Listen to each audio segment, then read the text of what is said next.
Seorang anak remaja berkata kepada ibunya, "Bu, dalam ulang tahunku hari ini aku ingin merayakannya dengan teman-temanku.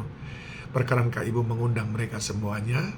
Lalu sang ibu berkata, "Tentu saja anakku, aku akan mengundang mereka semuanya." Maka anak pun berangkat ke sekolah. Di sekolah dia membayangkan betapa meriahnya acara ulang tahunnya. Dan sesuai dengan rencana, sepulang dari sekolah, dia segera mandi, makan, lalu bersiap-siap. Acara ulang tahun akan dimulai jam 3. Ibunya berkata, "Kamu tunggu saja di kamar sampai nanti ibu panggil." Karena ibunya ingin supaya teman-temannya terlebih dahulu datang menunggu sang anak. Begitu teman-teman sudah kumpul, sang anak akan keluar. Jam 3 tiba, datang 3 orang.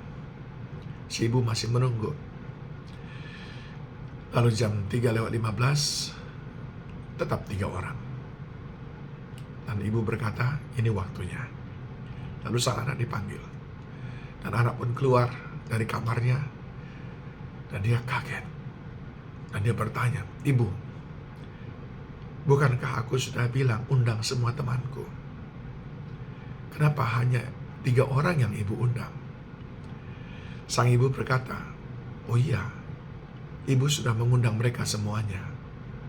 Tapi ibu memang tidak mengatakan kepada mereka bahwa mereka diundang untuk acara ulang tahun. Tapi ibu berkata kepada mereka, 'Datanglah berdoa karena anakku sakit.'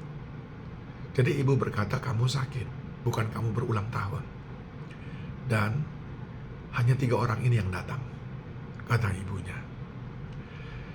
Lalu sang anak pun menangis, saudaraku.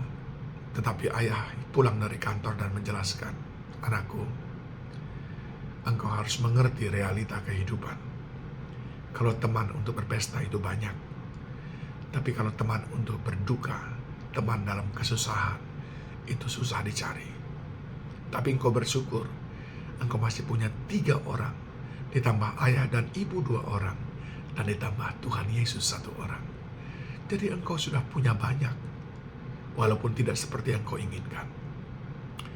Pelajaran ini memberikan sesuatu hal yang sangat penting dalam hidup kita, saudaraku.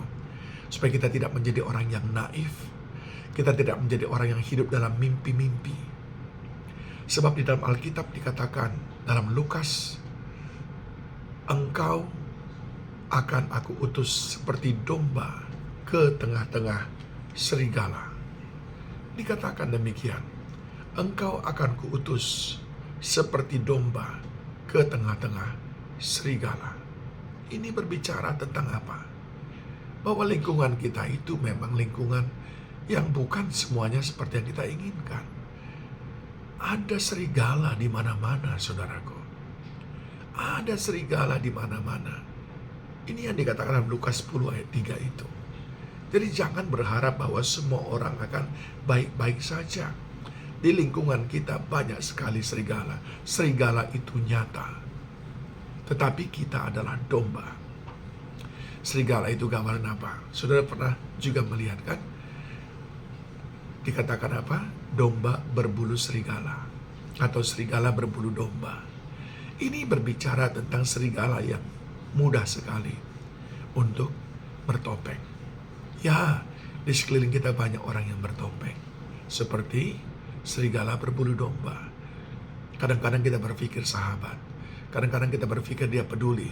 Kadang-kadang kita berpikir dia sayang kepada kita. Kadang-kadang kita berpikir dia akan menjadi teman sejati. Sebetulnya tidak. Tapi ada hal yang menarik. Tuhan berkata, "Engkau tidak serigala yang lebih hebat dari mereka." Tapi justru Yesus berkata, "Engkau adalah domba." Yang artinya apa, saudaraku?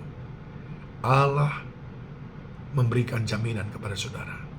Kalau domba itu menuruti apa kata sang gembala, dia akan mampu mengalahkan serigala itu. Dengan cara apa? Ayat itu berkata selanjutnya apa? "Oleh sebab itu, hendaklah engkau cerdik seperti ular, tulus seperti merpati." Cerdik seperti ular artinya kita mampu mendeteksi, kita mampu melihat, mengamati mana domba, mana serigala. Sehingga kita bisa mawas diri, kita bisa mengantisipasi, kita tidak terlalu over expectations, terlalu banyak memberikan harapan-harapan. Bahkan kita bisa menjaga jarak dengan sang serigala. Kita paham akan situasi. Ular itu begitu paham akan situasi. Dari jauh dia bisa mencium. Ini ada peluang, ada potensi serangan atau tidak. Lewat sensor yang ada padanya. Tuhan berkata, mari kita cerdik-cerdik dalam hidup ini. Jangan sembarangan saja memilih teman. Mari kita cerdik dalam hidup ini bahwa kita tidak diutus ke taman bunga, kita diutus ke taman serigala. Oleh sebab itu persiapkan diri untuk setiap hari ketemu serigala. Di kantor, di toko, di ladang, di sawah, di kebun, di restoran, di kafe saudara, di mana saja, di pasar. Saudara akan ketemu serigala. Pahami itu, persiapkan diri. Jangan naif, jangan pura-pura bahwa semuanya akan baik-baik saja. Bahkan di gereja, banyak serigala. Saudara harus mengerti akan hal itu. Tapi, selain daripada cerdik, tulus. Artinya apa? Ini hati harus dijaga untuk tetap bersih. Sekalipun serigala ingin menggigit, bahkan mungkin sudah menggigit dan menerkam saudara. Hati ini tetap tulus. Dan kita mengalahkan mereka dengan ketulusan hati kita. Sebab kita mau mengalahkan kejahatan dengan kebaikan. Tulus seperti merpati, tidak membalas kejahatan dengan kejahatan.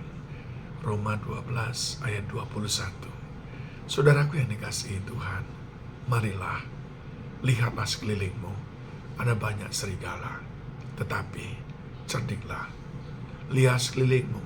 Ada banyak orang-orang yang tidak seperti yang kau inginkan, yang mungkin hanya memanfaatkanmu, tapi tetaplah tulus seperti merpati.